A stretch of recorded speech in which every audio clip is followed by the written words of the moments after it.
पाक भारत जंग के बाद पाकिस्तान और तुर्किया के स्टूडेंट की तरफ से दो मुल्क एक दिल के नाम पर पुरवकार तकरीब का इनेकाद। तकरीब वतन के सजीले जवानों जैसे अल्फाज से महकती रही। आपको लिए चलते हैं इस्तांबुल और जानते हैं नुमाइंदा खुसूसी सगीर रामे से। जी, आज इस्तांबुल में पाकिस्तानी और तुर्किश स्टूडेंट्स के दरमियान एक बहुत खूबसूरत मकाला और बहुत खूबसूरत दो मुल्क और एक दिल की उन्वान पर आज एक तकरीब का एहतमाम हुआ है। मेरे साथ पाकिस्तानी स्टूडेंट मौजूद हैं जिन्होंने इस तकरीब का एहतमाम किया है। बहुत ही खूबसूरत तकरीब थी। क्या एम क्या था, क्या मकसद था इस तकरीब?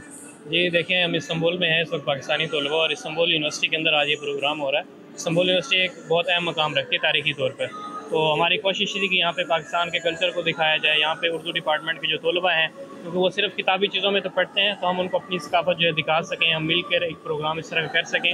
जो पाकिस्तानी जितने भी नौजवान हैं वो अपनी जानें पेश करते हैं हमारे मुल्क के लिए, तो हमारा काम है कि हम उनको अप्रिशिएट करें और उनके लिए कुछ ना कुछ करें। तो मैंने भी उनकी शान में ये जो है ना वो गाना गाया है। कैसा लगता है जब दोनों मुल्कों के स्टूडेंट अवाम जो मिल के कोई करते हैं, इवेंट करते हैं?